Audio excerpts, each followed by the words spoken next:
係我哋法定人數已夠，咁我哋而家正式咧就開今日我哋人力事務嘅委員會。咁就今日大家睇翻個議程咧，就係第一咧就係 Agenda item number 1, confirmation the minutes of the previous meeting. The minutes have been sent to members, and members are invited to give your comments, but we have not received any comments or proposed amendments, so shall we confirm the minutes? Okay, good. Date of next meeting and items for discussion. Members may look at the outstanding items, and I think Mr. Leung Kok Hong wants to comment on that. I've also received Mr. Poon Siu-ping's request, which is in respect of the setting off arrangement between MPS and also LSP and severance pay. And also Mr. Leung Yu-chung has issued a document on WITS, and Mr. Tan Ka-pew on compulsory reinstatement and re-engagement. Shall we invite the administration into the room, and then we can discuss with them when we shall discuss these items? I think that we've raised that with the administration before, and it's just about how to schedule the meeting time to discuss these matters. Mr. Leung Kok Hong, I saw your hand. Do you have something on the items for discussion at the next meeting? Yes, I want to speak on item 18. I hope there can be a hearing for young people so that they can come to speak on their unemployment situation. Yes, addressing youth unemployment and related problems. May I welcome the Secretary, the Permanent Secretary, and also representatives of ERB and also the Labour Department. Mr. Chang, concerning the offsetting arrangement for severance pay under the Employment Ordinance, we strongly urge the administration to form a view on that. But the administration says that it has yet to form a view. But if the administration has not formed a view on that, can we still, the panel, discuss the matter? And when should we discuss the matter? I think we can discuss this. Mr. Poon, what is your view? Now, some may think that it can be followed up by the Financial Affairs panel. The Employment Ordinance doesn't look after MPF. Can we have a joint committee meeting, joint panel meeting? Yes, I will take it up with the chairman of the FA panel and find a suitable date for a joint panel so that we don't need to push the item around. Mr. Wong Kok Hin. Yes, we really need to clarify who is responsible. We shouldn't push the matter around. I suggest that the chairman will write to the CS or CE and ask her to tell us, or ask him to tell us where who should discuss the item with us. Yes, Mr. Chung, you can also talk to the CS. We'll write to the CS. We hope that the administration will decide which bureau will take the matter up, or it is a cross-bureau effort. If, say, it is a joint bureau effort between the your bureau and the FSTB, then we will do it together. Well, Chen Yunhan. Well, I asked Chen Ka-keung, and she said it's Matthew Cheung's business. So who should we go after? Maybe you should set a deadline, Mr. Chairman, and then you tell us the outcome. We'll write to her. At the next meeting, they will have to give us a clear reply. Even if they don't have a clear reply, we will have a joint meeting with the FA panel. We call both bureaus. We ask the CS for an answer, and then the second limb is whatever outcome there is, we will have a joint panel meeting. Chair Yun Han, I'll allow you first. We have gone many rounds before, but to no avail. Now, can we tell the CS that she has to reply? Otherwise, I will go after her. Yes, indeed. Okay. Yes, the CS likes to be chairman of working groups or task forces. Let her do it then. Mr. Tommy Chung, of course, Mr. Chairman. Since you have decided on a joint meeting, then go ahead. Well, if she says it's Matthew Chung's business, then will you come back to this panel? Well, indeed.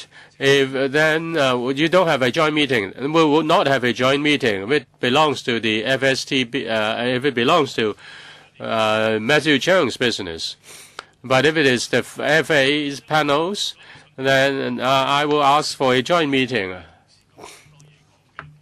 Now you want it to be quick, and members have so many things to talk about, then let's have a joint meeting. Yes, then. Let us proceed with a joint meeting as soon as possible.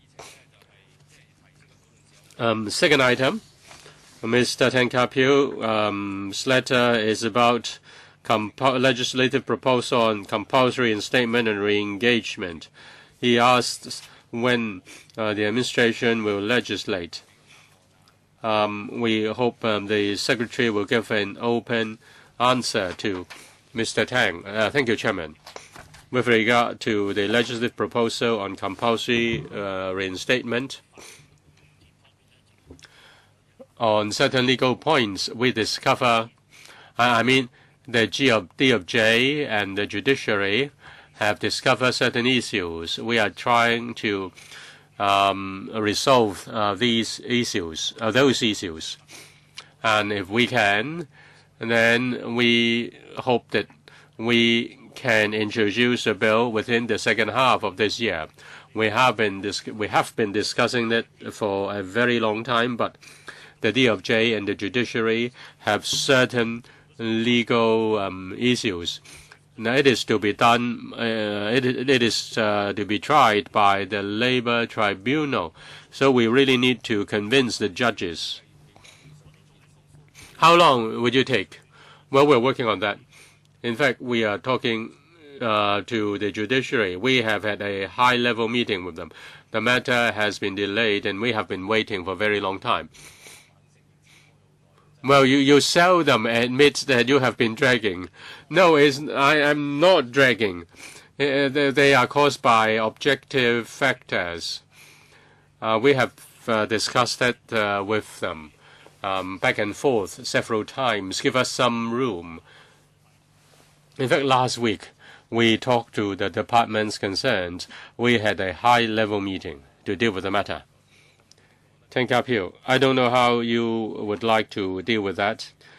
I suggest that the panel, if it is agreeable to members, the panel will write to various parties, the Labor and Welfare Bureau, the judiciary, and also the judiciary asking the judiciary to resolve the technical matters with the DOJ and the LWB. Let us also write to the DOJ as well. Is it agreeable? Mr. Tang, Chairman, if there is a consensus, then will the Secretary come back to the panel or will he introduce a bill? Well, we will introduce a bill. In fact, the panel has agreed. In the drafting process, there is a certain legal issue which has been brought up. Now, Can you tell us now, after we've issued the letter, and when you can introduce a bill, please inform us as soon as possible. The third issue is Mr. Leung Yiu-chung's letter in relation to WITS scheme. I have put the question to the Secretary on the review of the WITS. According to Mr. Chung, the undertaking was to wait for 1 more year for a review. I think Mr. Leung wants a review ASAP. Now we have the single-track scheme for about 11 months, say starting from the 1st of January. Now you want a review immediately, right? Well, in fact, the scheme has been up and running for quite some time, and there are data available. Now you say that there will be about 1 more year to go, but can you advance the review? The Secretary, can you advance the review? Do you have the data? Concerning the WITS, it was introduced in December 2011. We said that we would conduct a comprehensive review in 3 years. So our timetable is October next year. A comprehensive review, not a piecemeal patching up. The dual-track scheme has been implemented for a few months, and we approved about 15,000 applications. In total, we received 20,000 applications. We have to look into the details and the data. And in fact, October next year is reasonable. If you ask us to do it ASAP, we don't have enough data. Now we have to do survey on cross-district travels and cross-district traveling expenses. And there is a dispute on whether 600 is adequate. Now we have data cross-district about 480, within a district 430. We need some time to collect the data, and we can only do that second half of next year. It can't be fast. In fact, some groups have already done their studies and surveys. Perhaps we can listen to the views of the groups. The administration should also listen to the groups. Can I add, Chairman? Some 10,000 cases speak volumes. Well, the figure speaks volumes. It depends on whether the government wants to drag on. If a review is conducted in October next year, then it will be too late because the review may take some time. We want those who need the subsidy can benefit as soon as possible. So some community groups have conducted similar surveys. Let's get started in our discussions first.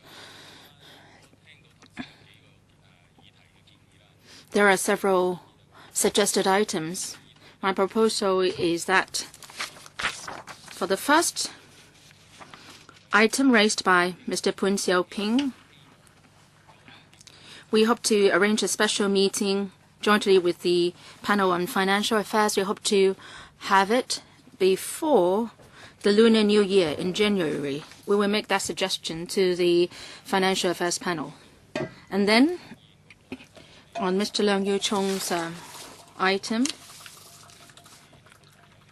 the government should have the figures, but then some statistics are still pending.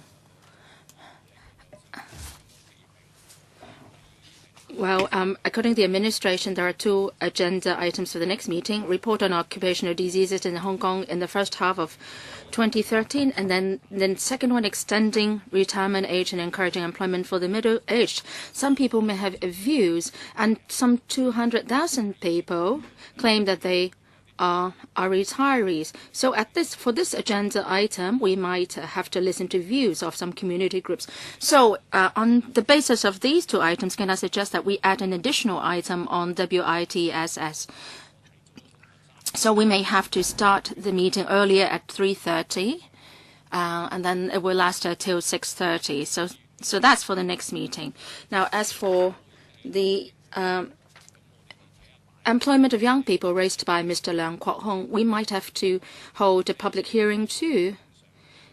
So we will have a joint meeting in January, and for a regular meeting in January, I'll see if we can schedule a public hearing. If not, then we may have a special meeting in February.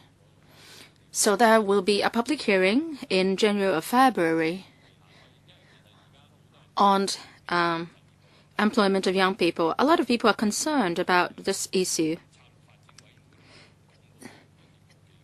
And the Strategic Development Committee has also discussed this item. So this is something of great concern to the community, and we should address that in January and February. So any questions on the agenda items for the next two meetings? Let me remind members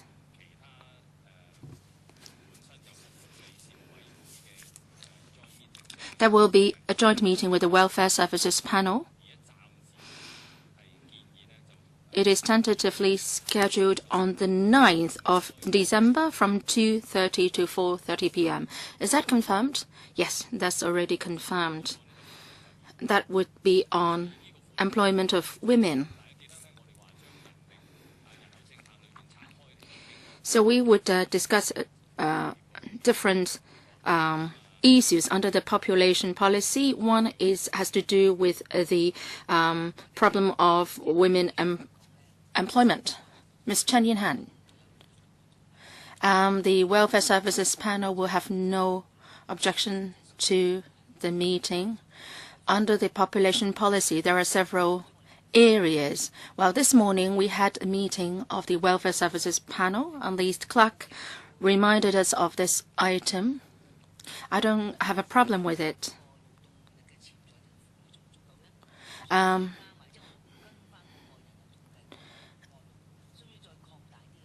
Do we have to expand the scope of our discussion?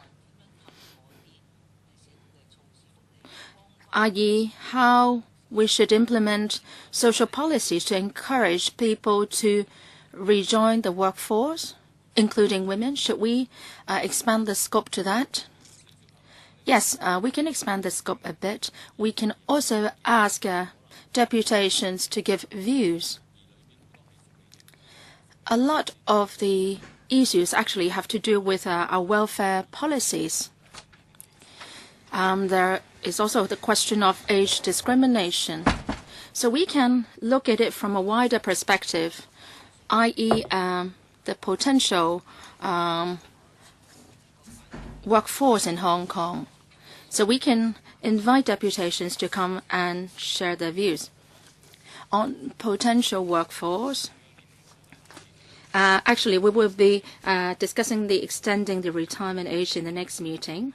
And then we can also expand the scope of the subject to include, say, productivity of the workforce from the disabled people.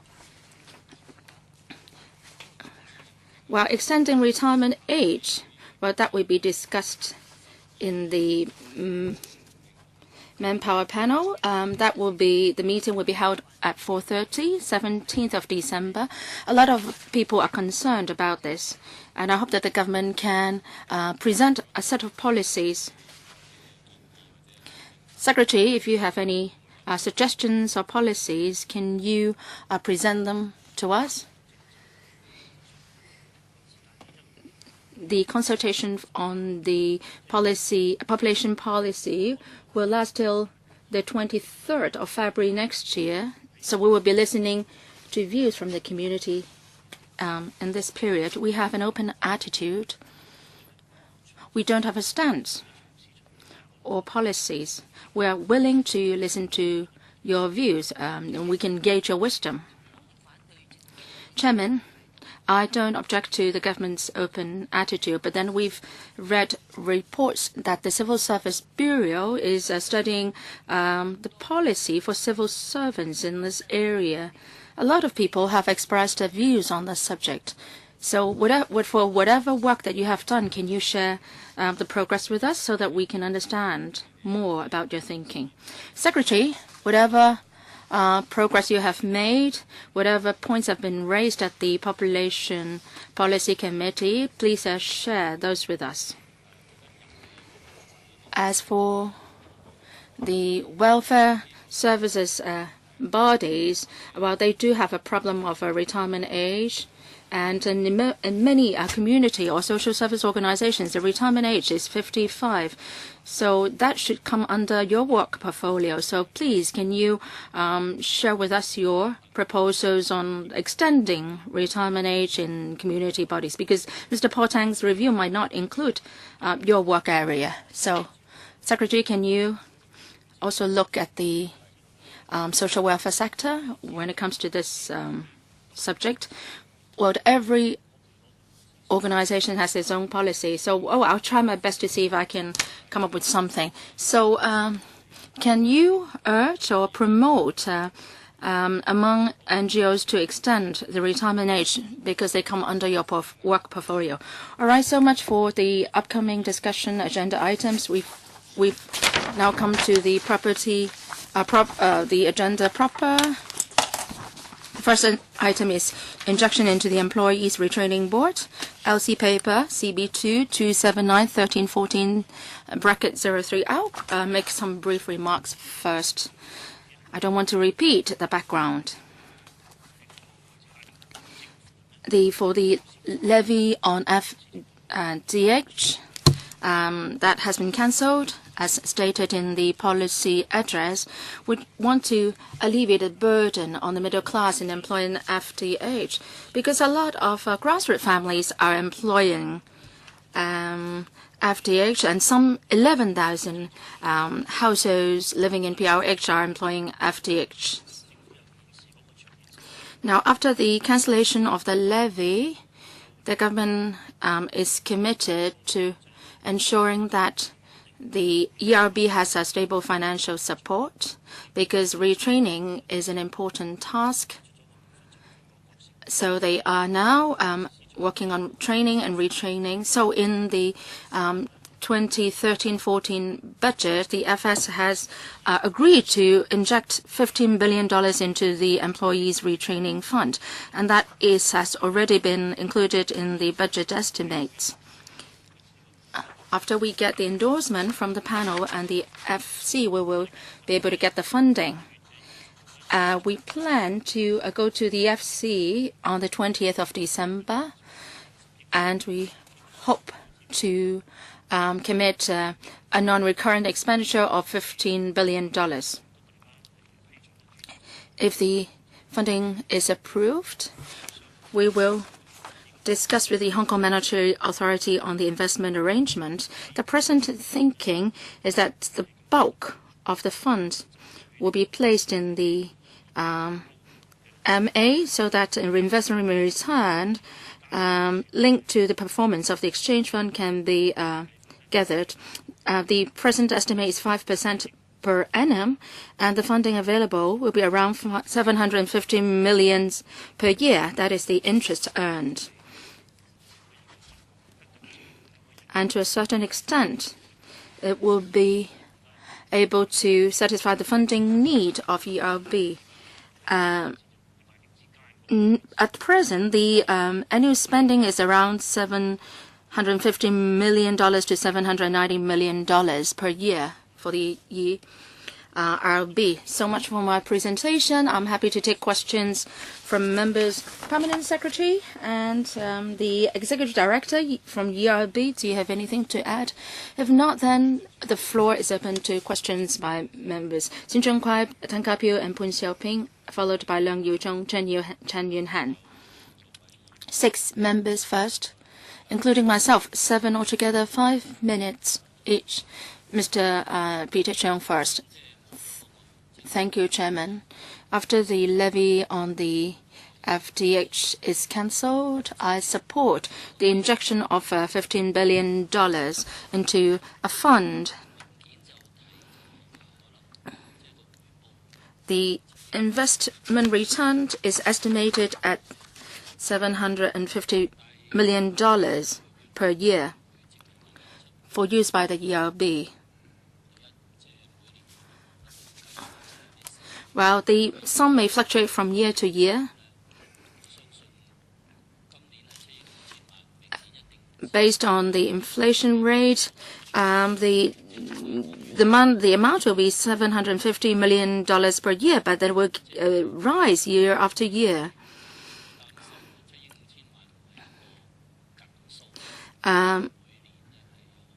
We are not sure that we can definitely get $750 million per year. And if it is fixed, I'm not sure whether it is sufficient as an amount, given the inflation situation in Hong Kong. If I were the executive director, I would also be forward-thinking and think about my future plans for the next 5 years. If the source of funding is not stable, how can I embark on long-term planning? So my question for the Secretary is, we never know. We can never be sure that the return will be 5%. Now, if the percentage is lower than 5%, what are you going to do? Second, my question for the Employees Retraining Board. If you have a stable source of income, what are your plans for development in the next 5 years, especially providing a training that can tailor to meet the needs of the society? Okay, I'll tackle the first question, and then I will ask the Permanent Secretary, who sits on the board, to tackle the other questions. $750 million per year, that was calculated based on the return of the exchange fund. I agree that if in the future $750 million is not enough, we can use the principle.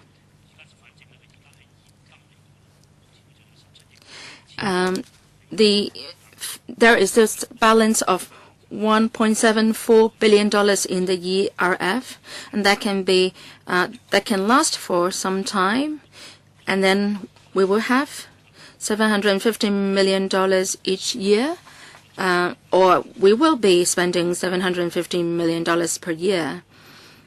So we still have this balance on the ERF. There is a buffer. So in the short term, that would not be a problem. If needed, we can use a principle as well. We will not restrict the development of the ERB, or say if there is a need to enhance our labor force substantially, more training is needed, more training for new arrivals, more training for ethnic minorities. We will not be mean in providing training. Perhaps the Permanent Secretary and the Executive Director can supplement. Yes, as said by the Chairman, last year it was 5%. In the past 5 years, it fluctuated between 9.8% and 5%. With members' approval for injection, then we'll talk to the HKMA. And we will discuss the investment return. If need be, as said by the Secretary, we can put up some money. And concerning the balance, we also seek approval from the FS to do investment. The rate of return will not bind our hands in respect of the task of the ERB. The ERB is market-oriented and employment-oriented. The ERB looks at the employment situation and arrange the courses accordingly. Every year, it draws up a budget upon advice of the various sectors and the market situation, and it also has a 5-year plan. The Executive Director, how are you going to face challenges in the coming 5 years? Every year, we have a 3-year strategic plan. We look at the usage rate in the past, market situation, government policy, and then we draw up our future 3-year plan. We are now working on the new 3-year plan. We look at the consultation document on population policy. We will put more efforts on specific sectors in the community which have more training needs. We will consult the full board. By the end of this year, we'll have a clearer plan. Mr. Sin Chung Kai. I have several questions. In the past few years, the ERB has allocated quite a lot of money to parties which do involve in elections, just like the Confederation. Well, the Confederation is no longer involved in elections, but the Labour Party. Yes, but the FTU and also the Workers' and Neighborhood Association. I want to know whether the ERB has any mechanism to prevent the money from siphon off into non-training activities. And there are trade unions providing training.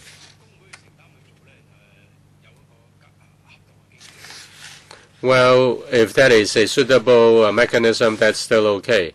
But if you look at the matter broader, from a broader perspective, there must be a certain trade before there is a trade union. So the trade union is going to defend the interests of the trade. It wants the trade to grow and protect the interests of the members.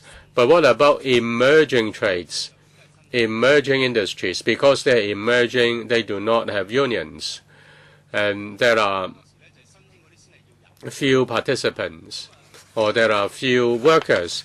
If they're emerging, they want more workers. But for matured unions, they may have already passed their prime, and their glory is fading. So how can you, are these organizations good at training or good at elections? How can you prevent, or rather, how can you care for the emerging trades? Yes, the Secretary.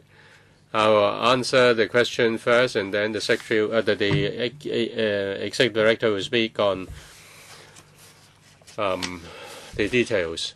Well, the ERB monitors these courses in training very closely. They don't look at the political background. They look at real training work. The ERB has to approve these organizations, and the organizations are also assessed.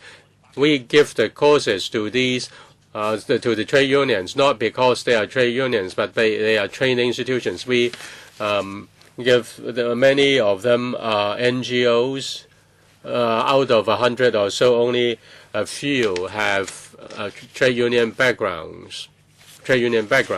But we grant them the money because of training courses. There must be an initial assessment before one can be a recognized institution, and there will be continuous assessment on training experience, training quality, the places of training. So that is quality assurance. Political consideration is not taken in, is not involved. We are to enhance the skills of local workers. We give them the courses not because they belong to a particular trade. Say, for example, home helpers, the training of domestic helpers. Many unions are able to do that, to provide training. In fact, it has nothing to do with trade unions, straightly speaking, and it has nothing to do with politics or elections. Mrs. Sin mentioned a question: how can you make sure that resources are spent on training rather than spend on other things. Yes. Now we go through a competitive tendering process. Each training institution has to put in their bids for particular courses. In us assessing their bids, we look at quality, which accounts for 60% of the scores, and the fees, or rather the cost, is only 40%. We put emphasis on quality. As far as quality is concerned, we look at the background, the facilities, the teachers, and previous experience of running such courses, and effectiveness of those courses. We also have very tight supervision, including class inspection, a surprise assessment inspection, class visits. We also send experts to check on them. So we are very strict on assessment. As for the background of training institutions, apart from unions, there are NGOs, social welfare organizations, continuous education department of universities. We also consult the employers' representatives, and if need be, we also have tailor-made courses. Even we have professional support to develop the relevant training courses. Mr. Tan Ka-pil. Thank you, Chairman. The FTU does have departments applying for running such courses. In 2007-2008 or earlier, the expenditure per year is about $200–300 million. But since then, the expenditure has risen to nearly $800 million. Say in 2008-2009, there was a financial tsunami. You had to prepare for that. But the unemployment rate in the past few years has been kept very low. You have increased your expenditure substantially. What is the progress of what is the effectiveness of spending so much money? Now we rely on you to block the importation of labor. How can you tap the potential labor force? One, the consultation on population policy puts emphasis on tapping the potential labor force. Now, if you just have 6,650 places for the specific special services targets, there may be 600,000 instead of 6,000. And what about those who just take some courses to pass time? I thank Mr. Tang for his recognition given to the board. We will put emphasis on tapping the potential labor force. We need to have suitable training to tap on potential labor force. We asked why in the past there were only an expenditure of $200–300 billion. The watershed was in December 2007. The administration relaxed the criteria for attending these courses. In the past it was 30. Then it was changed to 15 years old, and it was secondary 3 or below, but later changed to lower than no more than sub-degree. So we have a broader market, an increase of nearly by 1 million. Now, though unemployment rate is high, there are many new immigrants, several tens of thousands of them, and also the ethnic minorities, also the persons under rehabilitation. About 55% of the training places are employment-related. 45% are half-day courses for self-enhancement. You can see that we are putting more emphasis on employment-related training courses. As for measurement of effectiveness, Well, we spend the money that is worth it. The attendance rate has to be 90% or above. Now, generally, the requirement was 80, but we require more than that. As for employment rate, more than 80% for the graduate. Sorry to interrupt you. Is there any indicator that after your matching, after your training, after your follow-up, a person who has never been employed has become successfully employed? Say one who has just been working on part-time jobs have got a full-time job.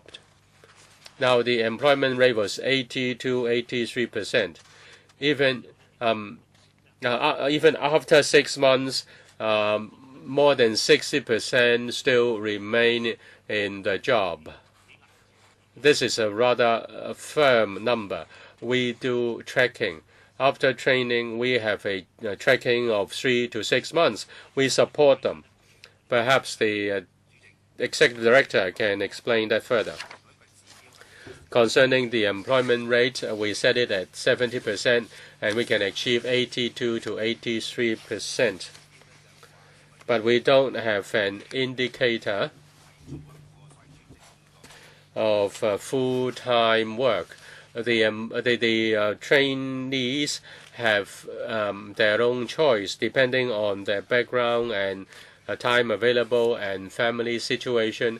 We do not require them to seek full-time jobs. Mr. Secretary, is that amount, that big sum of money, will you add new indicators, say full-time job instead of part-time job? Those who have not worked before have get jobs. Yes, we can bring your views back to the ERB. These are good suggestions. Mr. Poon Siu-ping, I have to declare interest. The organization to which I belong is also a training institution for the ERB, and I was also a board member of the ERB. The administration has to provide training to employees. Without the new airport project, without foreign domestic helpers, the administration has to provide funding to the ERB every year. Now the administration relies on investment return. Now the training places is increased from 110,000 to 1,200 odd thousand. That is a strong demand for training. In the past, full-time job-related training courses are provided. In the past, it was a full day, and later it changed to half day, and so some trainees do not have any subsidy. Now the resources are now more stable, so would the ERB do a review and revert back to the full-time training model so that trainees will not have be attending several days, say in 10 days full-time, and then lose out on the training allowance on several days?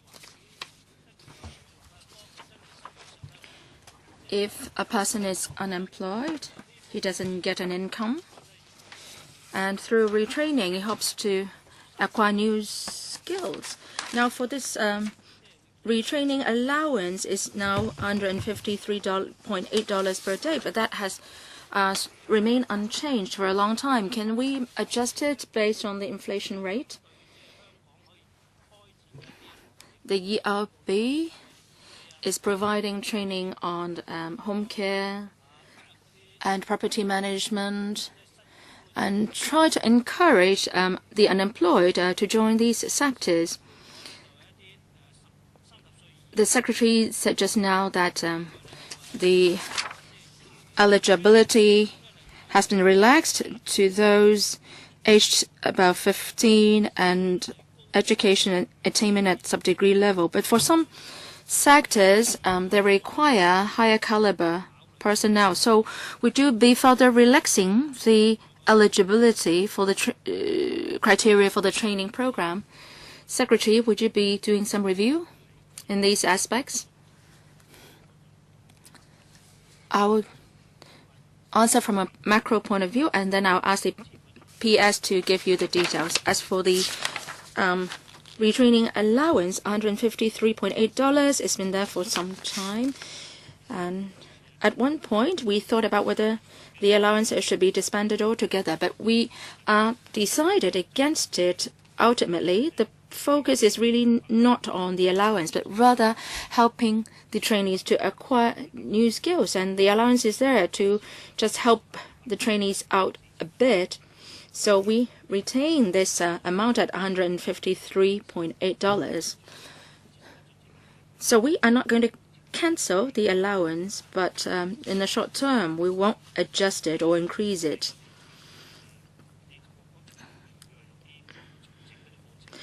As to whether the courses will be changed, the course structure will be changed. It has to do with the resources. Now, for half-day training, there would not be any retraining allowance. Well, the $700 million is not a small sum, and of it, around 10% is on the retraining allowance, 60% is on training courses, grants to the training institutions. So the two sums add up to around 80% of the expenditure. But irrespectively, the YAB will be reviewing these matters constantly.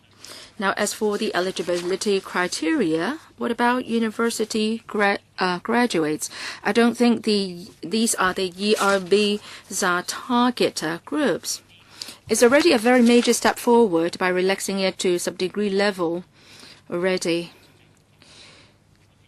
So for, say, university graduates seeking our help, we will look at them on a case-by-case basis. We will not adopt a sweeping approach. We'll be flexible.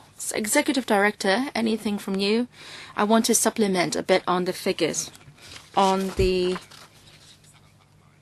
retraining, the expenditure is $33 million in 2013.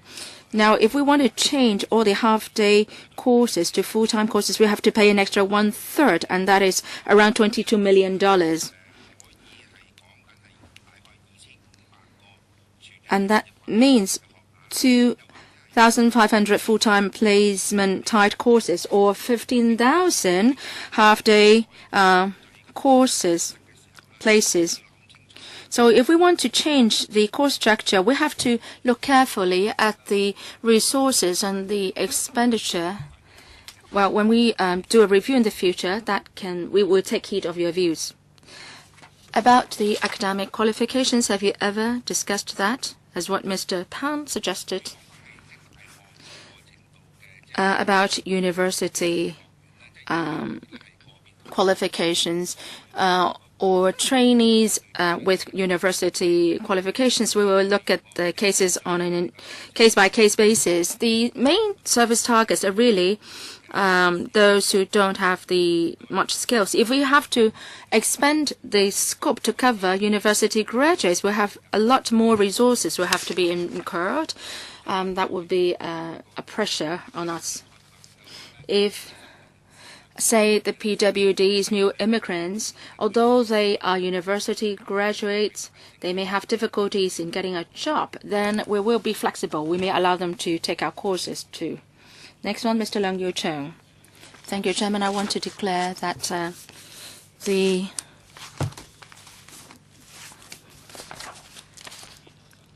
Neighborhood and Workers' Service Center is also a training body. Well, I have a suggestion for improvement. There is this course that we organized recently. Women are our trainees, and they have children, and they can't enroll in it because they have to take care of their children. So in our center, we provide childcare services to them so that they can actually take part in the course, and that's good. And after they have taken the course, they can get some jobs. They can get a job. So can you think more along that route. Now, it's just that our center has childcare services, but not many service centers have that kind of service.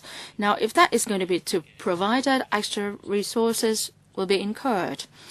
Now, in fact, a lot of women would like to take retraining courses when their children are young so that they can rejoin the workforce after their children grow up.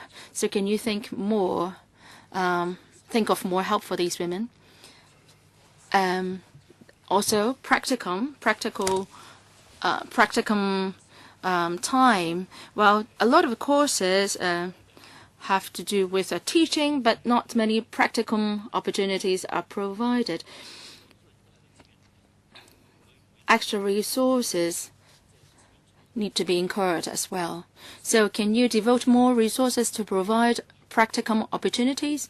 Well, the trainees will gain more confidence if they've gone through some practicum courses. So can you make adjustment to your courses in that regard? Thirdly, there are full-time courses and also half-day courses. Now, if for half-day courses, the courses may last longer. If full-time courses are offered, the duration of the course can be shortened. Now, if the course is too long, then that will affect their chances of getting a job. Of course, I understand that expenditure may be a problem because for additional money will be involved if we turn all the half-day courses into full-time courses. I think we have to strike a balance here. On the mixed mode course structure, the executive director will go back and take a look. Second, on practicum, I'll defer to the executive director. Thirdly, about women workforce, the childcare services are important. We have plans for new immigrant women. We have this special program to assist the new immigrant women to seek jobs. We actually go down and visit the training bodies, and they're doing a good job. Now, the new immigrant women may have a child, and it's good that your service center provides childcare services. For those without childcare services, then under the program, we would be asking the district officer to find a suitable childcare center for the women, where the women can actually take the child to be cared for when they attend the courses. Now, if they have financial difficulties, these services are provided free of charge, so they can comfortably attend the courses and leave the children in the care of the childcare center. Well, the childcare center may not be next to the training center, but it will be near. So we are going to expand such childcare services. Well, Secretary, you are right. Well, there are some 400,000 women, or rather 520,000 women who have not joined the workforce. So this is a big potential. So perhaps we can talk further at the Welfare Services panel. Well, if we don't do anything, it would be a waste of such labor resources. All right, on practical opportunities, Executive Director, please.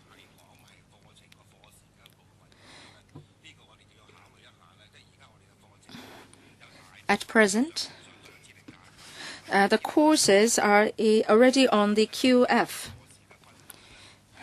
And the QF has stringent requirements as to how the course is structured, i.e. how many hours it should be teaching, how many hours it should be practicum, how many hours should be self-study hours.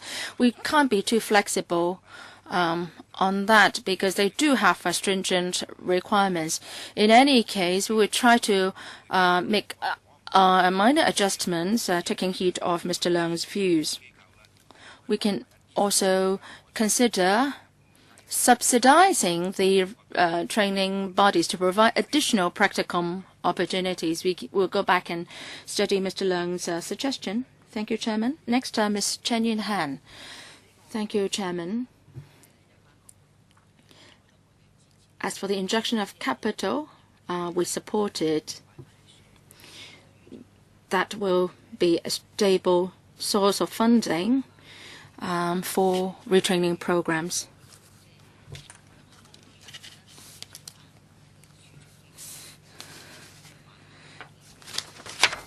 5% investment return means some $700 million. This is a good return.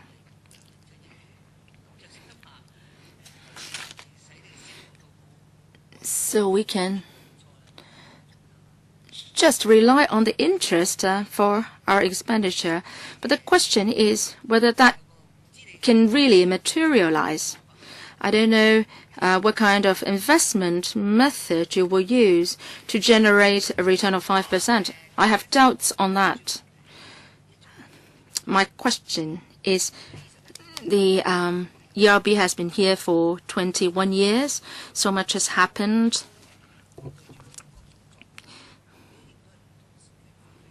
The ERB has played a good role in face of the many changes in the labor force over the past 2 decades. There will be population changes in the future.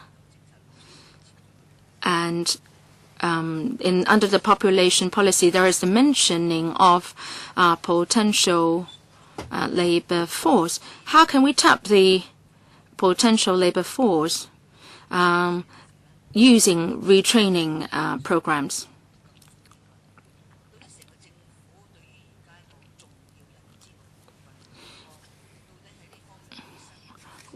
Is there any new plans on the part of the government in retraining programs? The FTU has raised a lot of suggestions in tapping the 500,000 women who are not yet in the workforce, say in the care services for the elderly, another service sectors. What kind of programs can be implemented to help these sectors?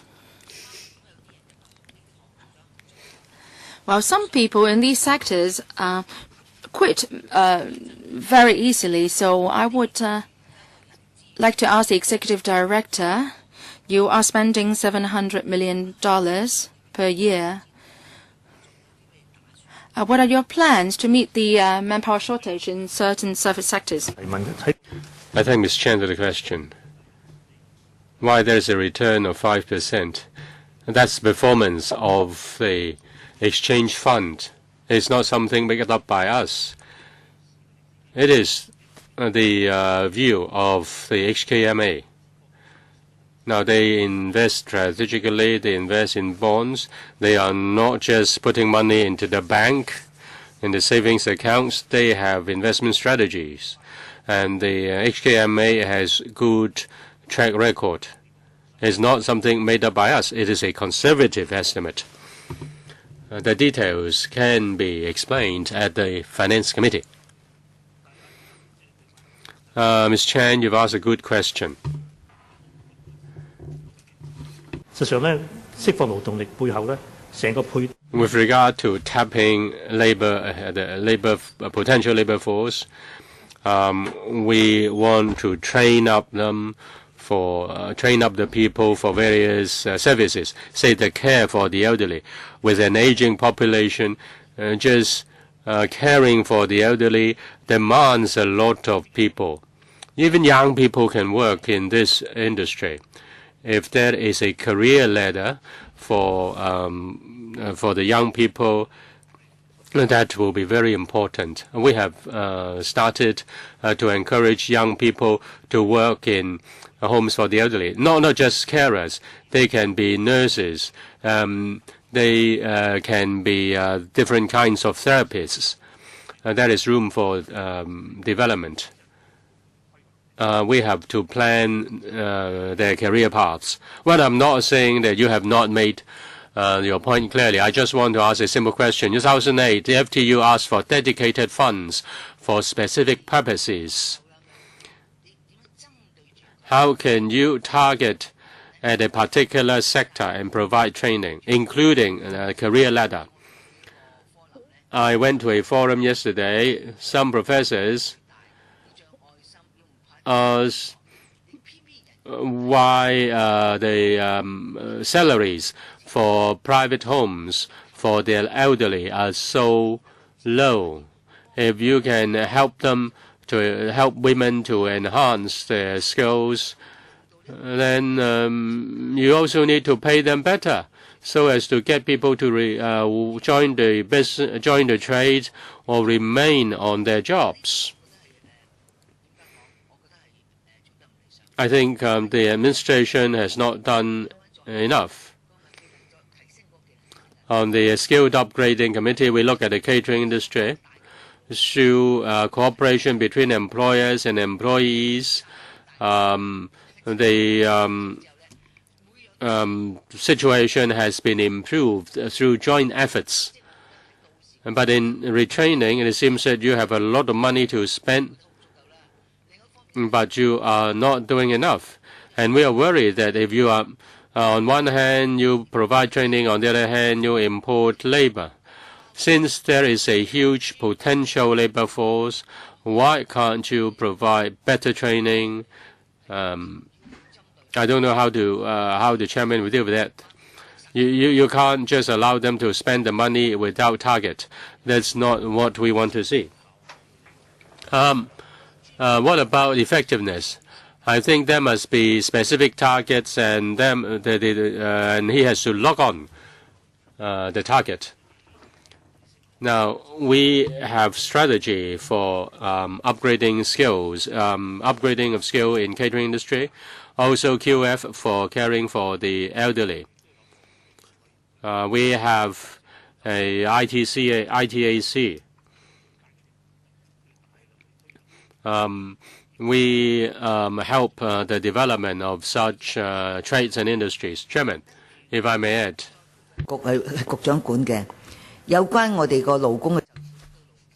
Now, the ERB is looked after by Mr. Cheung. Employment is looked after by Mr. Cheung. We will not be pushed between different bureaus.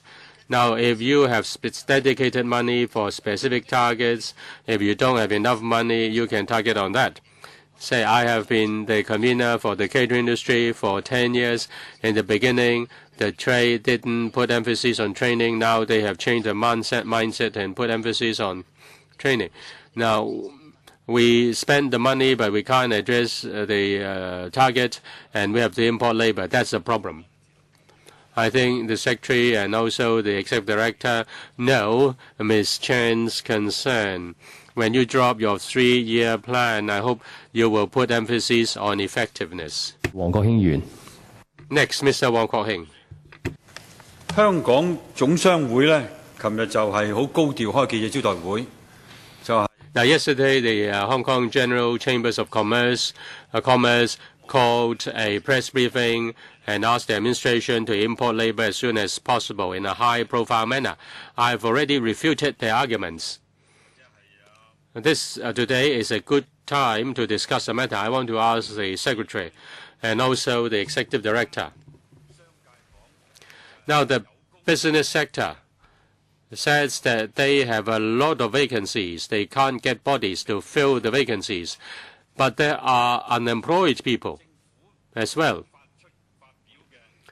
In your 3-year plan, in response to the consultation document on population policy, how can you target at this problem and provide your training?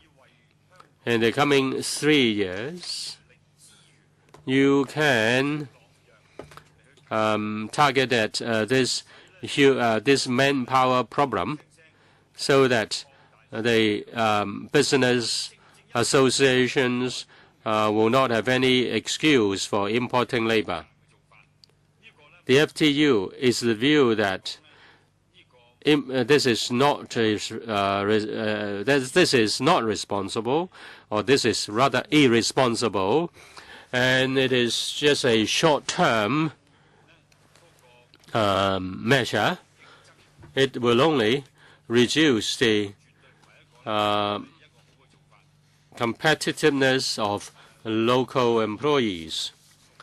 I therefore hope that the ERB and the Secretary will identify the demand of various industries. The construction industry has the CIC, the homes for the elderly, the SMEs, the catering industry have demand for labor.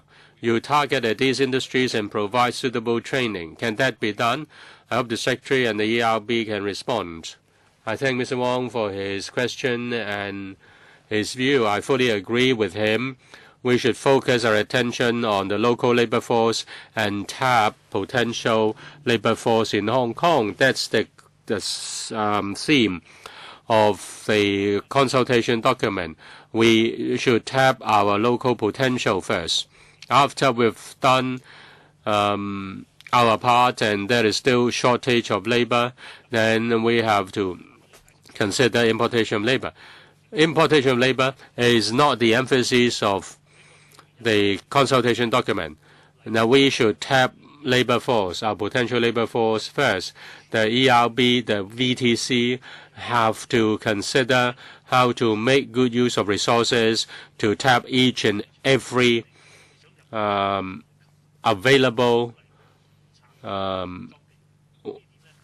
person in the labor force. The executive director will work on that in the coming 3 years. They will draw up, they will do training and retraining well to tap our labor force. Now, this is a very positive response. Now, can you therefore ask the ERB to draw up a good plan to target at this issue of potential labor force? Let us don't just engage in empty talks. They demand certain trades. Then you train up people who can fill vacancies in those trades. They can go to work. They can get promotions. They can therefore do away with the excuses of importation for labor. We don't need to chant slogans. You ask for certain bodies to fill certain vacancies, and then they ask for certain bodies to fill certain vacancies, then you provide training. In fact, the ERB is doing that. The ERB provides job-related training courses. But some say if certain courses do not fit the employer's demand, and then if there is a demand for, say, a dozen or so employees, then tailor-made courses can be arranged. The employers will get the skilled workers they want, and the trainees after graduation can get jobs immediately. Well, let me speak on our cooperation with employers or individual trades. We have been quite successful. One example is property management. We have a special training scheme for security guards. We train young people less than 25 years old to do special property management services. This, in the past, was not attractive to young people. Now it has become very attractive to young people.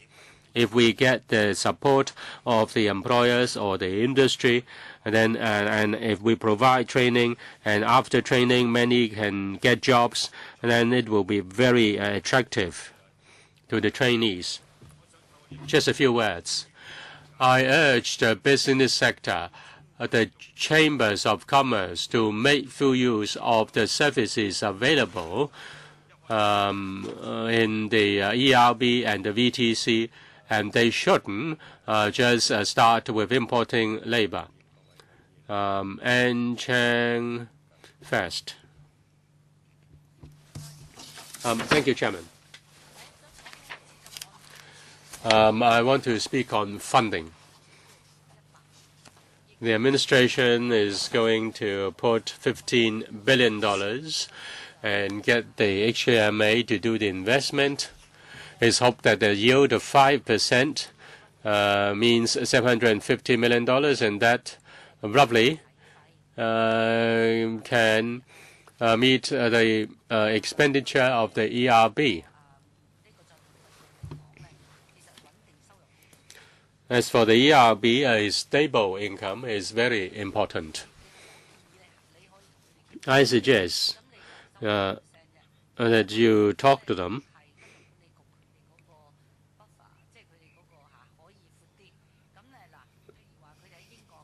The HKMA invests in UK in property and expects a 10% return. If they say 10%, it should be more. Now you can talk to the HKMA, ask them a 5% guarantee. After you can ask them to guarantee a 5% return. Then it will be a stable income, and then you can plan your strategy accordingly. That's a suggestion. Well, they may ignore us anyways. And I also want to give you a piece of my mind. There are many young people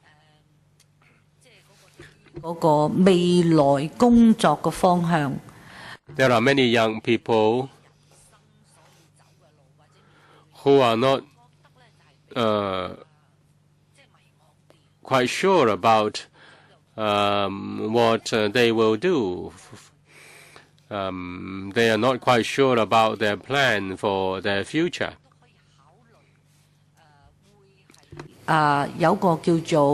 Pre-job. Maybe the ERB can consider a sort of pre-job training. Let them know more about the future. Will you consider that? The Secretary. I thank Ms. Chang for the question. When we talk to the HKMA, we will we'll try to get the best conditions for the ERB. The 5% estimate is a rather conservative estimate. We just base it on previous performance. But the actual return would depend on market conditions. But I think 5% is quite a sort of secure type of investment. As to young people's being puzzled about the future, the ERB does have training courses targeted at the young people who are not engaged in work or studies. We have this youth training program targeted at those under 20 years old.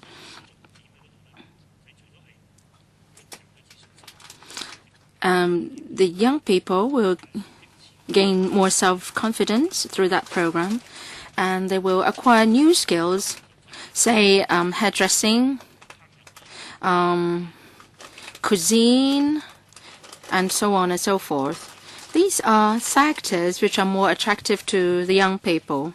So we've been doing a successful job on that end. Executive Director, can you supplement? Dr. An Zhang mentioned about the planning for the future of the young people. In the past year, actually, we place emphasis on that. We have launched an awareness program in 2012 and 2013. We helped secondary school leavers. We provided information to these people on career choices. There are 3 parts. One is a large-scale life planning seminar. We have lecturers and social workers teaching them how they should view their background, what sort of aspirations they have. and then they can formulate their further study and career plans. And we also have trial courses for them. It's one-day program or half-day program, and they can try out the actual situation in a certain sector, whether they meet with their interests and needs. Then we have a short-term training program, and they can actually go down to the workplaces to try out the jobs. We hope that they can learn more about what they want to do. Now, can I raise this suggestion? A lot of people who are retirees in Hong Kong, maybe professionals in their respective sectors, can we ask these retirees to teach the young people knowledge about various sectors? I am sure these retirees are willing to be volunteers or be paid on an honorarium to do that kind of work. So can the Labour Department and ERB work together to do something to make use of retirees in the business sectors? Thank you, Ms. Zhang, for your question, for your comment. We have a YES in the Labour Department, and in Kwai Fong there is this center. It is on the 48th floor, and many people, young people, like to visit it.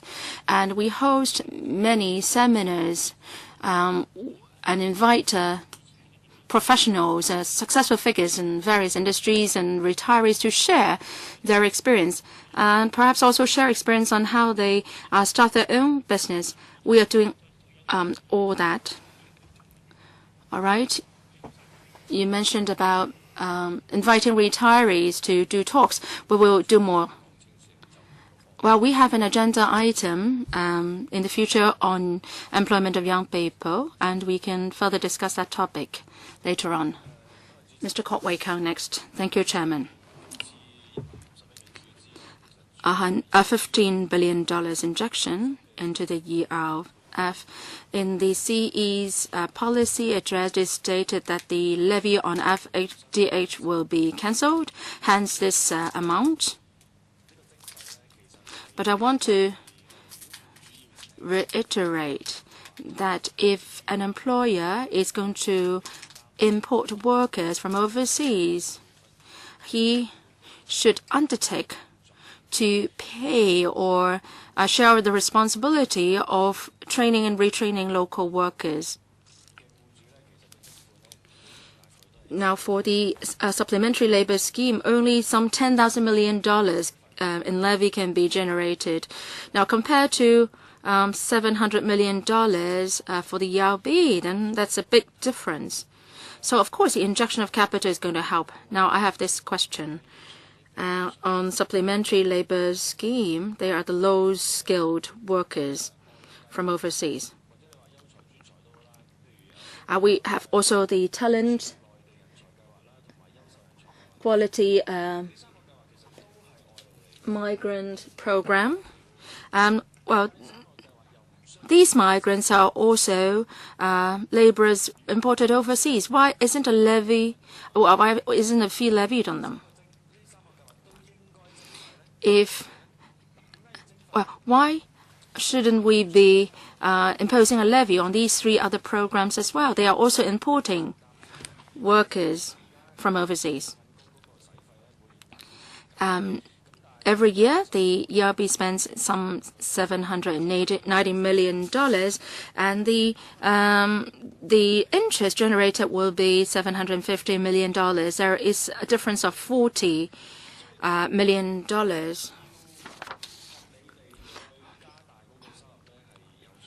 There is a need to increase the funding. We have to plan ahead as soon as possible. We have to think about imposing a levy on these three other programs that I mentioned. A total of 87,000 people have been imported under these three other programs. If a levy is going to be imposed, then it would generate $400 million per year. So would the Secretary consider imposing a levy on these 3 other programs?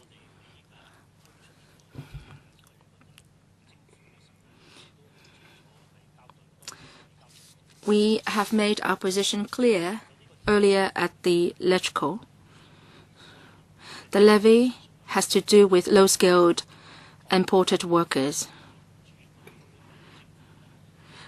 And the aim is to ask the employers to contribute an amount for retraining purpose. Now, for these other programs, they have nothing to do with low-skilled workers.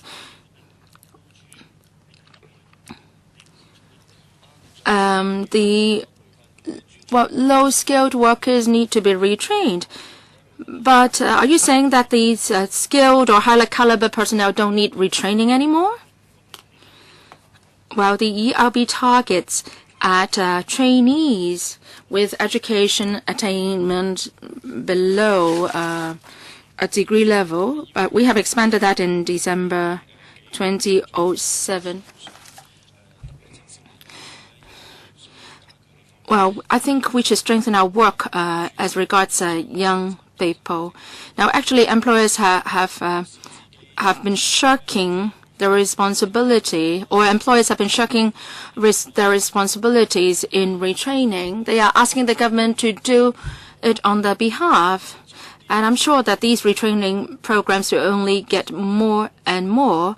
I think it's important that we try to identify new funding sources as soon as possible, because it would help you in having more flexibility in launching new courses. So don't be narrow-minded, Secretary.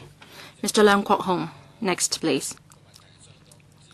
The problem is very simple. If you look at the unemployment problem among young people, why don't they join the workforce? There are a number of factors. Because the jobs are not attractive. The income or the wage is too low. Young people earn a particularly low salary. Also, the wage is also on a low side for those aged between 40 and 50.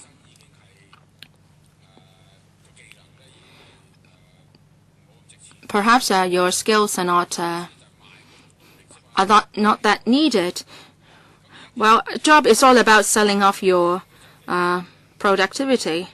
I think the government is very unscrupulous in the past 10 years.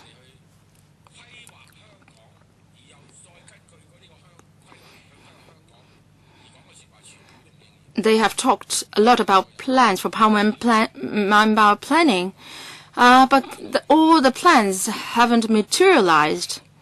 You're asking people to give birth to 3 children. You're asking people to buy properties. Well, it's a fool. You will be a fool to listen to them.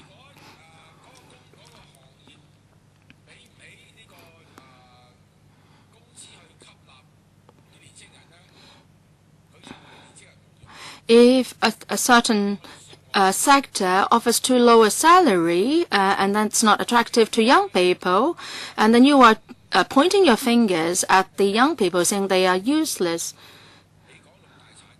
Well, we talk about the 6 pillar industries. Now, none of the 6 industries comes to any fruition. Have you ever embarked on plans to train young people for these 6 pillar industries? No, not at all.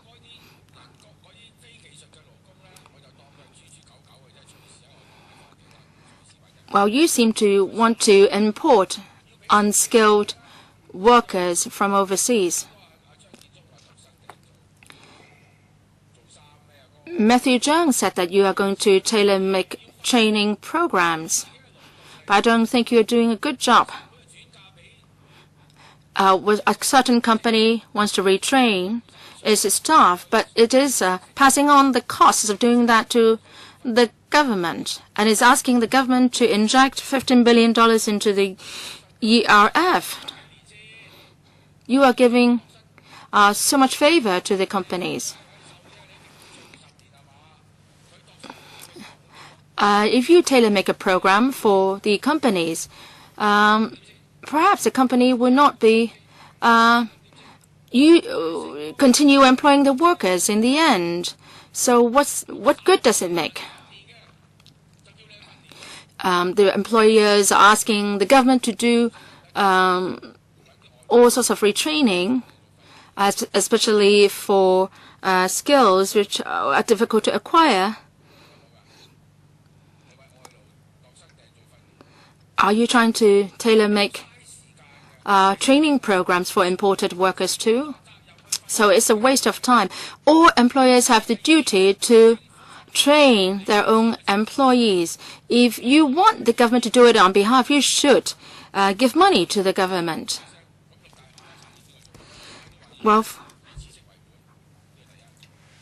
Well, we are talking about a knowledge-based economy. That's the first point.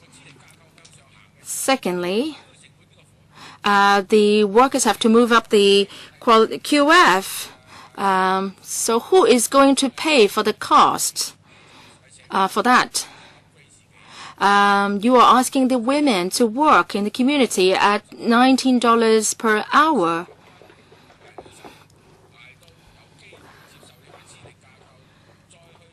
And it would take a long time for them to move up the QF ladder. I think it would even be better if you just give them the universal pension protection. I'm all against this plan. We should impose progressive profits tax, and then the money generated can resolve the problem here. The FTU, of course, will support you. You are setting up funds of all kinds, and there is also a question of how you're going to spend the money or the interest generated from the fund. Mr. Chung, now Mr. Leung mentioned tailor-made service. In fact, the tailor-made courses are win-win situation. The trainees, say, for example, who have difficulties to find jobs, they may be new immigrants. Now, if the tailor-made course for security guards, if there are 20 trainees, then 20 families will be fed. Why shouldn't they provide training? Now, these people have difficulties. They cannot be employed easily. We help them to train them up. So you just use public money to train up junior staff, and that's not necessary. But it helps the grassroots to get jobs. Now, concerning the tailor-made courses, if they just use the employee for 2 months and dismiss the employee, Mr. Leung is of view that you subsidize the employers to train their workers. And Mr. Chung is of view that they train those who are not employable. If the employers attach importance to training, is there any contract, say, for 3 years? Is there a career path after they have become security guards? Will they have promotion? There is none. Well, we don't have that for Hong Kong at large. Well, if that's the case, it's fake.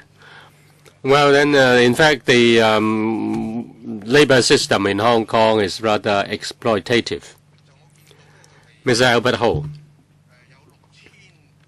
I noticed that there are 6,000 or so places for specified targets, or special targets, but it is just 2% in total.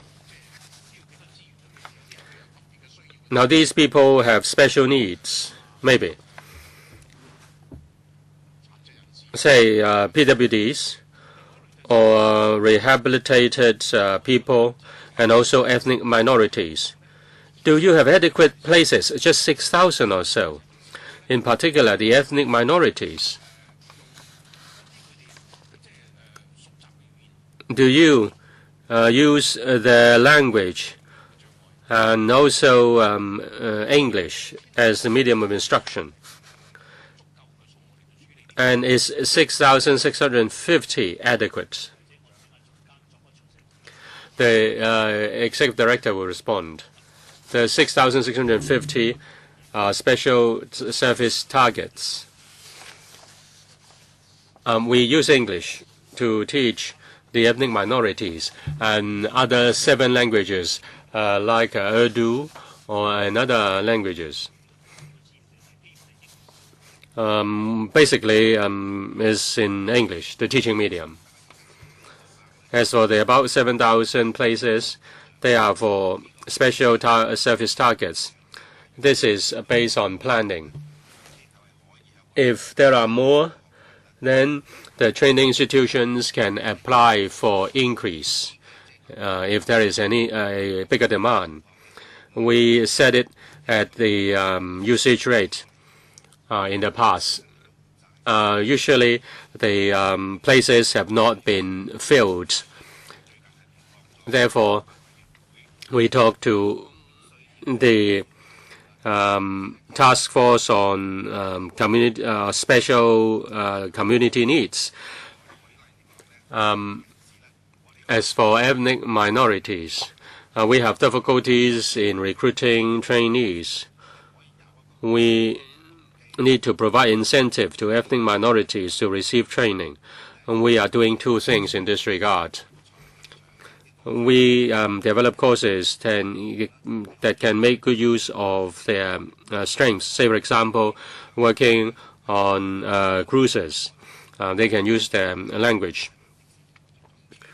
And we are working with the Home Affairs departments and run courses at centers which give support to ethnic minorities. So when the ethnic minorities come to get support, they can also attend the courses at the centers. As for ethnic minorities, more promotion has to be done. They, in fact, have difficulties in integrating into the community. And I don't understand why you put people as special service targets. We have seen young people who have committed offenses. They might be put under social service order. I think it's better to force them to attend courses rather than participate in social service order. But in terms of penalties, there is no sentence in respect of compulsory training. Say for youth offenders, don't ask them to provide service. Say ask them to paint, to do painting. They really don't know how to paint. Is it possible to sentence them to receive training? I thank Mr. Ho for the suggestion. We have to go back and think about it. This is about sentencing, and it's the duty of the judiciary. Mr. Law is a lawyer. Mr. Ho is a lawyer. You know that fully well. Our social workers do follow up the young offenders, and ex-young offenders, and we also follow them up under the social service order. After social service order, we also help young people to plan ahead, say how they're going to do what they're going to do for the rest of their lives. We help the persons under rehabilitation. Many of them have been able to get jobs. Say they join the logistics industry, the catering industry, the construction industry. We don't just forget about them. In fact, we follow them up and we help them to plan their work and life. In fact, this is to ask members to support the administration for going to the Finance Committee for fund injection. Members do not object to the proposal, but members raise many concerns. One is investment return, and I believe that will be discussed by the FC. The other concern is special service targets, in particular young people, ethnic minorities. And number 3, the training provided by the ERB and the need for importation of labor and shortage in the manpower market. it's hoped that training can be more targeted so that there is no need to import labor. My view is that it is not just a matter of job matching and training, matching vacancies. It's also about the attractiveness of a particular trade. Even if there are many graduates from the courses, if the trade has very poor pay conditions, poor working conditions, long working hours, then people will not remain in the job. Will remain on the job. Just like the the training of carers. What is success rate? The success rate the retention rate may not be high because the working conditions of these trades and industries are not attractive. The Bureau may have to seek more numbers in terms of success rates. And when you come before the Finance Committee, you will have more data on success or on achievements. As for subsidy, if the executive director says that if he doesn't cut corners by adopting a mixed model of full-time and part-time training, then the ERB will have to pay 1/3 more in terms of training subsidy. But if you don't pay 1/3 more in terms of subsidy, then the trainees will have a lengthened course.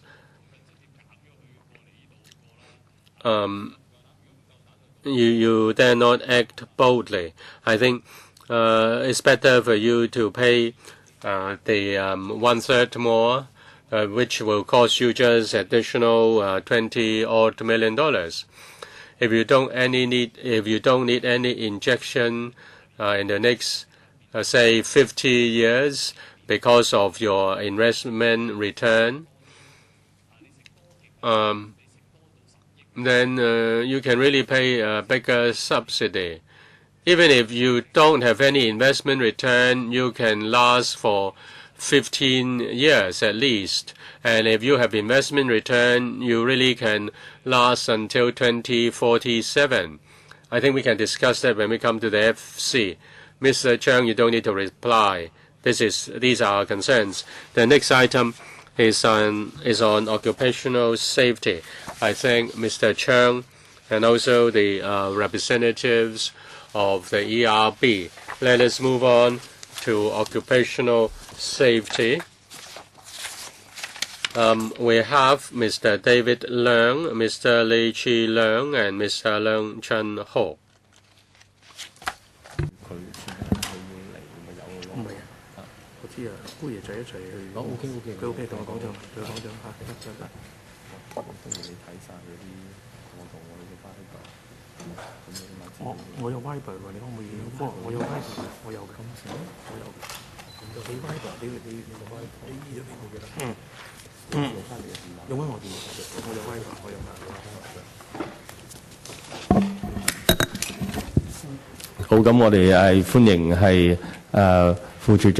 May I welcome the Deputy Commissioner and the Assistant Commissioner and the Chief Safety Officer. Mr. Leung, would you please introduce your paper? And then members can press the button and, in fact, can raise their hands to ask questions. Well, we have only four. I saw 4 hands. So 5 minutes each. And if need be, we can extend our meeting beyond 6:30. Tan Ka Pil, Sin Chung Kai, Chen Kim Po, and Poon Siu-ping. Mr. Leung, please. Thank you, Chairman. I will just use 3 minutes for the briefing. We have taken note that there's a decline in industrial accidents, 5,000 odd in the first half of 2013, a decline of 7.7%. But we've noticed that the construction industry is still our main concern, 1,439 in the first half this year, similar to that of last year. And then as for new information, as at today, 18 cases for the construction industry, 21 such cases. In the past year, same period, more than half of the fatalities were caused by dropping from a height, and 30% of the cases were related to underground facilities or tunnel jobs. In response to the occupational safety situation of the construction industry, we respond with several measures. In the first 3 quarters, the Labour Department took enforcement action. We issued 400 suspension notice, improvement notice, and instituted 400 odd prosecutions. As for work safety of large-scale projects, we issued letters to remind the contractors on the operation of a heavy plant and machinery, and they should step up their safety arrangements. And we also step up our liaison with proponents of projects, and so that they can they can remind contractors to step up safety measures.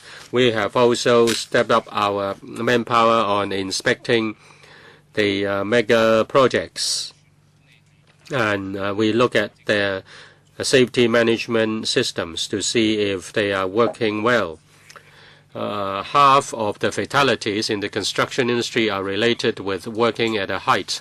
In April this year, the Labour Department organized a work at height safety forum to enhance safety for working at a height. And we also provide subsidy to SMEs to buy mobile safety working platforms. As at the end of October, we've approved more than 600 odd applications. And we also reported to this panel that we worked with the insurance industry and introduced the safety accreditation scheme. This is to promote safety of among the SMEs, and 67 joined the accreditation scheme. 13 had successfully passed the safety audit. Of these 60 or so enterprises, since they joined the program, their safety condition is satisfactory. The LD is also concerned about an industrial accident, about the explosion of a boiler in a bean factory. Unfortunately, 1 worker died and 4 workers were injured. The LD has issued a suspension notice to the factory owner, which is still valid up to today. Now, after this incident, the LD has launched a special blitz operation. We have inspected 58 bean factories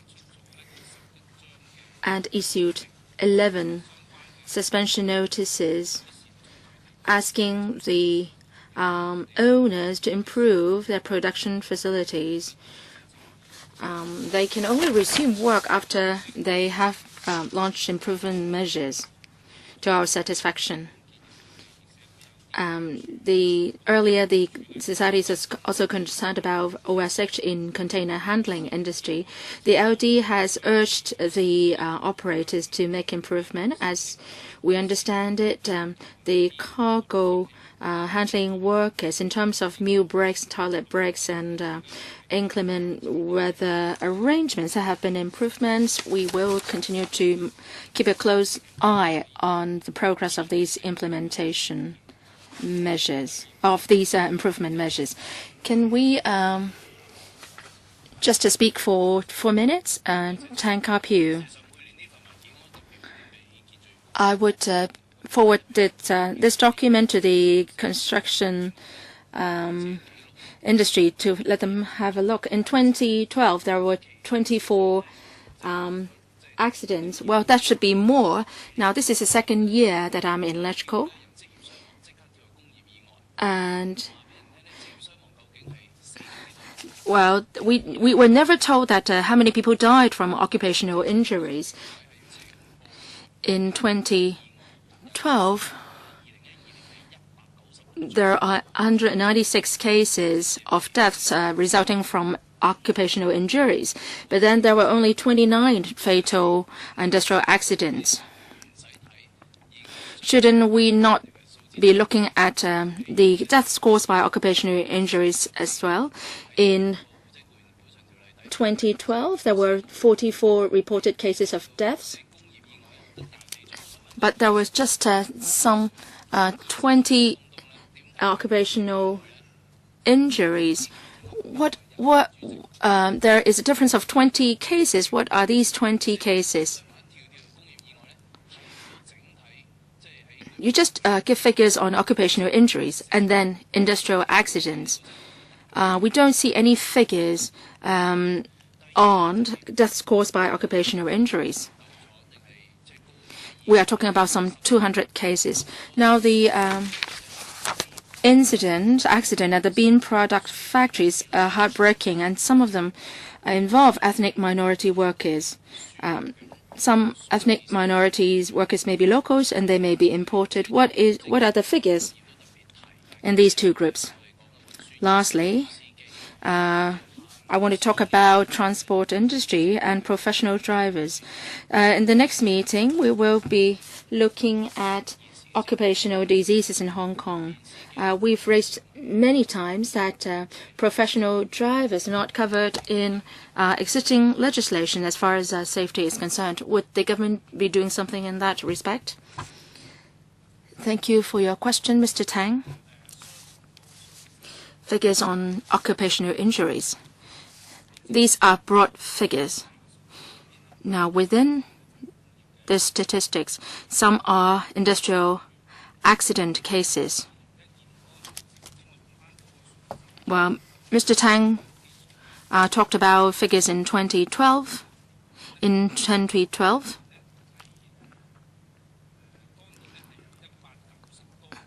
there were 196 deaths in the workplace. Now, accidents in construction industries, some 20 cases. Why is there such a big difference? Around 200 cases of deaths in the workplace, but they include natural death cases. Take 2012 as an example. 90 cases are deaths, which are natural deaths, 80%. And in some death cases,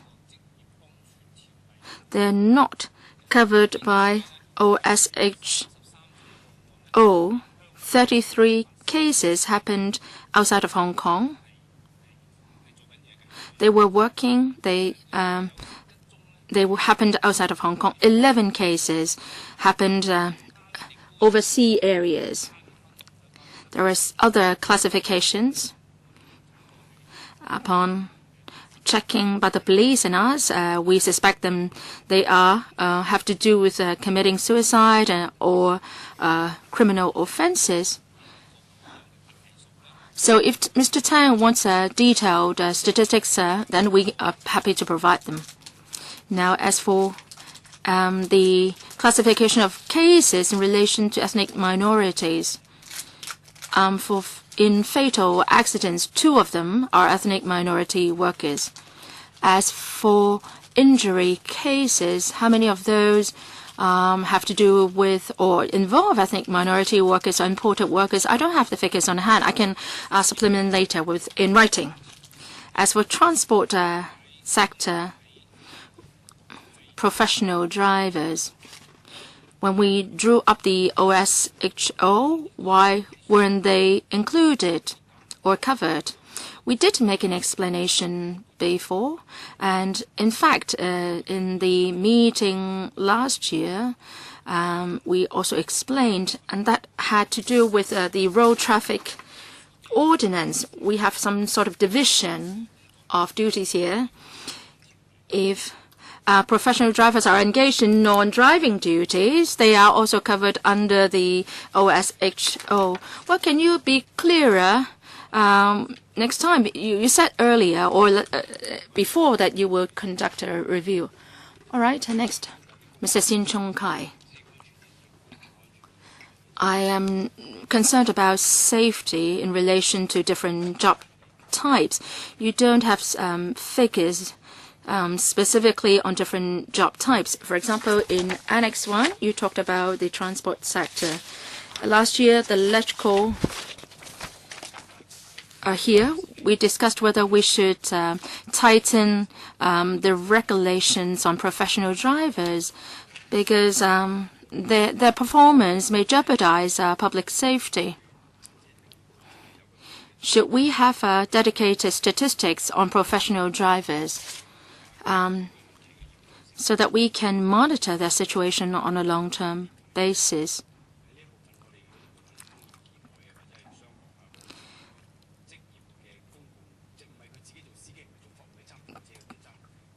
Can we have dedicated figures for professional drivers like bus drivers or drivers of passenger-carrying vehicles? Chairman, we can go back and take a look to see if that is feasible. Perhaps I'll explain how the statistics were compiled. Based on the Employees' Compensation Ordinance, employers are required to report workplace injuries. And there is a certain format requiring the employers to fill out various information. We can go back and discuss with our employees' compensation colleagues to see if that can be done. Any follow-up? Mr. Chen Kin-po next. Thank you, Chairman. The paper says that the number of workers has increased from 51,000 in 2009 to 80,000 in 2013. So the number is set to rise further with the number of projects increasing. Have the government estimated or projected the increase in the number of workers? What additional measures will be put in place, especially in educating the newcomers to prevent accidents? In recent years, many ethnic minority workers joined the construction industry, and they are newcomers. Of the 80,000 workers, how many of them are ethnic minority workers? The accident rate is the accident rate among them higher? They speak different languages. What are the measures you put in place to make sure that they understand the safety precaution measures? Newcomers and ethnic minority workers, we are doing work on those fronts. For newcomers, last year we worked with the Hong Kong Construction Association to launch the P license and N license scheme. The P license is newcomer, and then N license C is the experienced workers. We agreed that there would be a mentor to take care of the new recruits for 3 months to give them tips, including safety tips. That's the arrangement for the newcomers. As for ethnic minority workers, all along, we put safety messages in different ethnic minority languages. There are posters and promotional leaflets. And we have worked recently together with ethnic minority groups to deliver talks. We will identify ethnic minority who speak both the English and their own language. They will act as a bridge, and the Labour Department will provide certain information and even souvenirs to them and to attract them to participate in our training programs. I don't have figures on ethnic minority workers' accident rate, but we noted that many tunneling works employ ethnic minority workers, especially the Nepalese.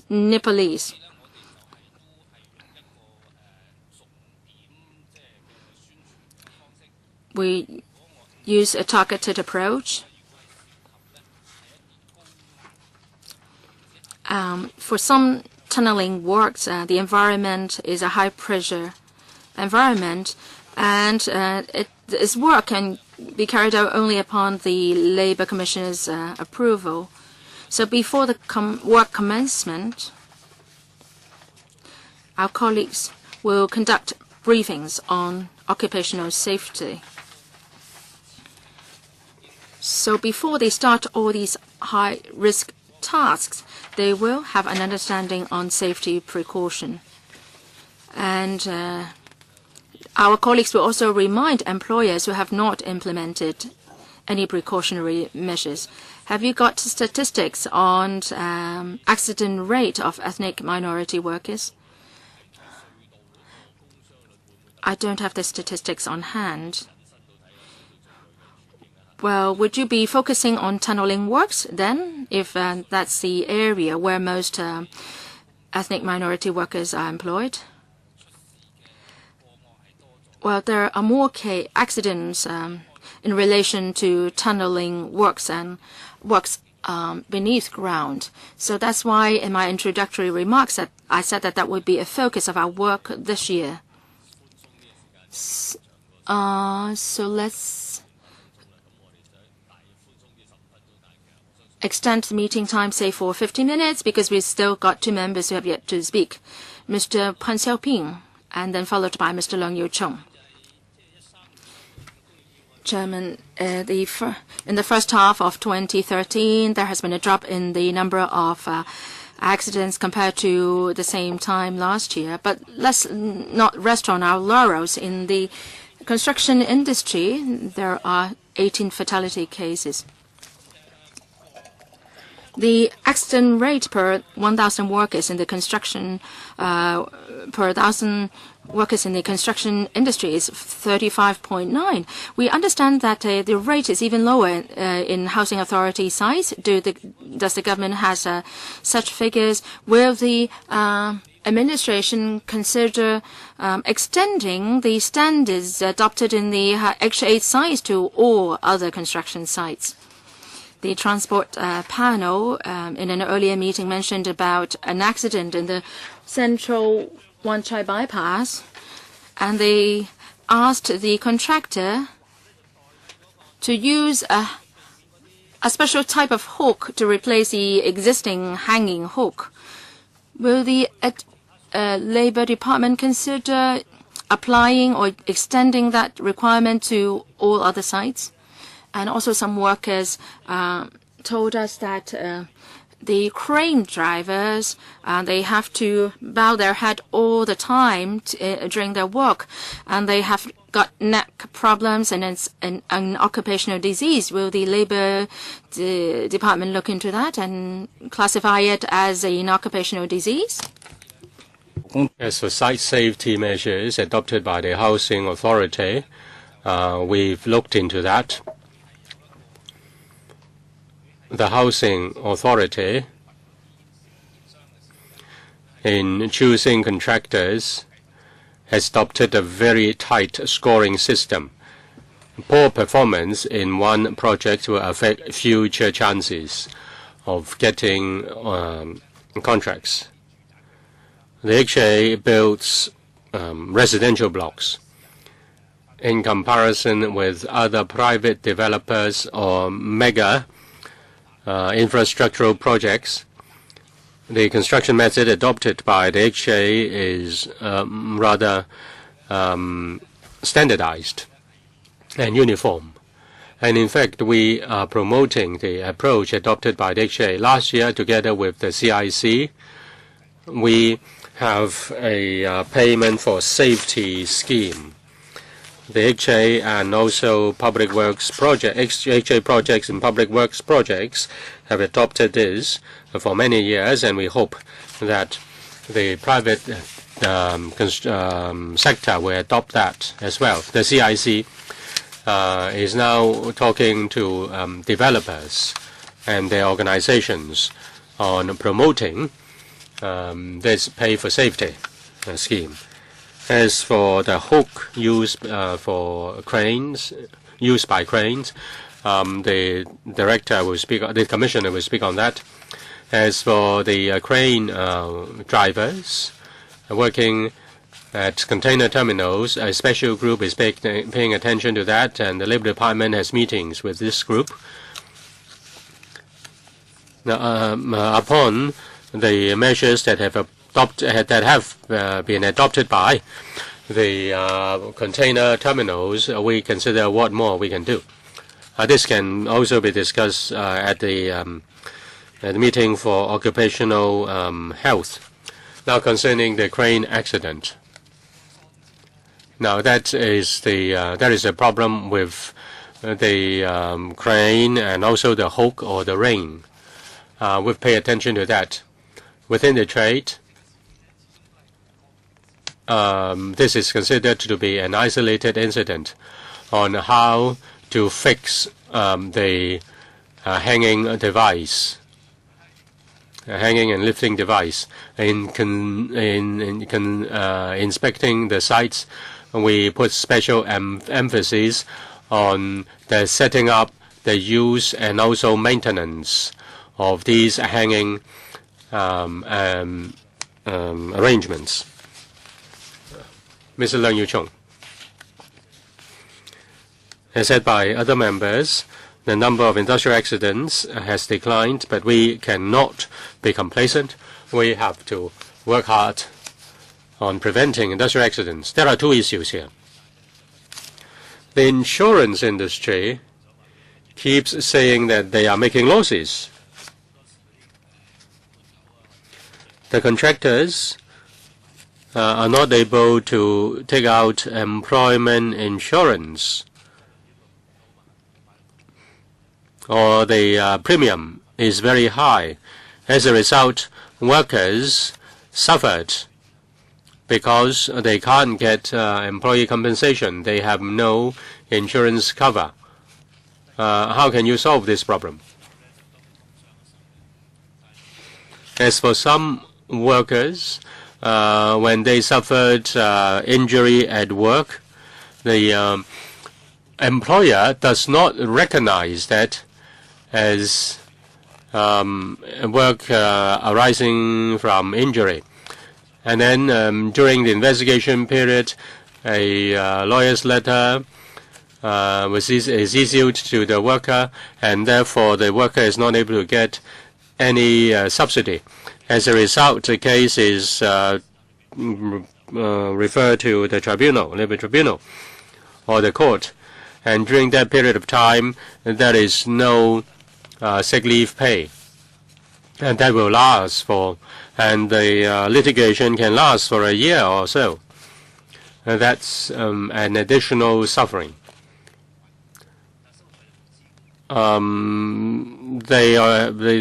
workers have to pay high medical fees, and they have no income during that period of time.